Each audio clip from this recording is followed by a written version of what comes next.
nahan ining thauga bani chatpani kaurakpadagi adu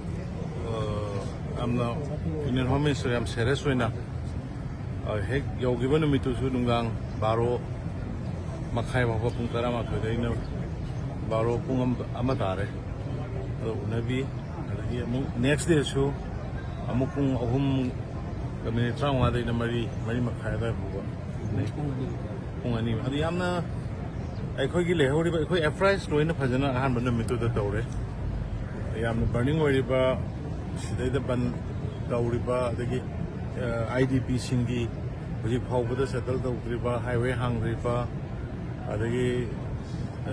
ꯃꯨꯚꯃꯦꯟꯗ free ꯑꯣꯏꯗ꯭ꯔꯤꯕ ꯈꯣꯠꯇ꯭ꯔꯤꯕ ꯃꯌꯥꯝꯁꯦ ꯂꯣꯏꯅ apply ꯇꯧꯕ ꯀꯥꯟꯗ ꯃꯥ ꯌꯥꯝ ꯁꯦꯔꯤꯌꯁ ꯑꯣꯏꯅ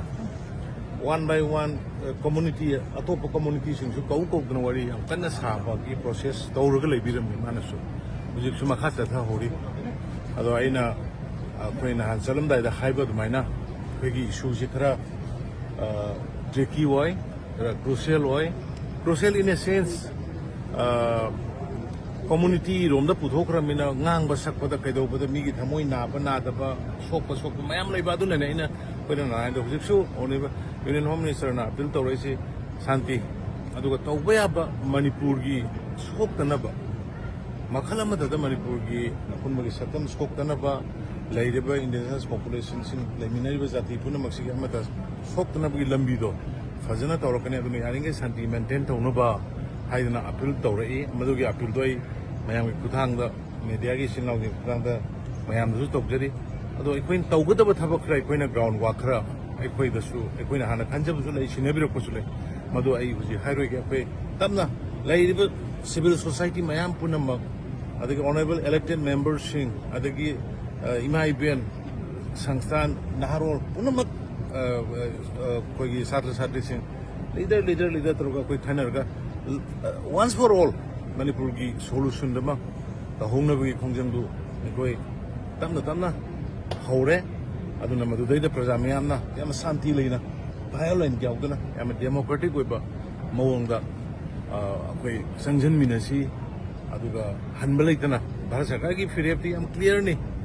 manipur gi huji hairiba pose amna yam amatta kaihan de vida phajana manipur gi amatta sokta vida kari amatta sohol loi habagi assurance phajana ikoi da people lai hana dai su piro gelai aduna amuka hanai manipur mayam da ina hajaning basi koi khara santi leina democratic oi bakeno da ingno satharaga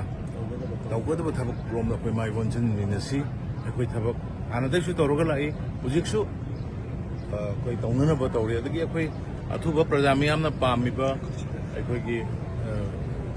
popular government ma lingina bagi haibidu so phajana price tormi adama su no koi na su hena pami madu situation nu yenaga thuna khanaga ni haidana ba admaina illegal immigrant gi mata illegal immigrant gi mata nahana ina governor da piba copy do adu mangonda home minister da direct address obani aduga kenodasu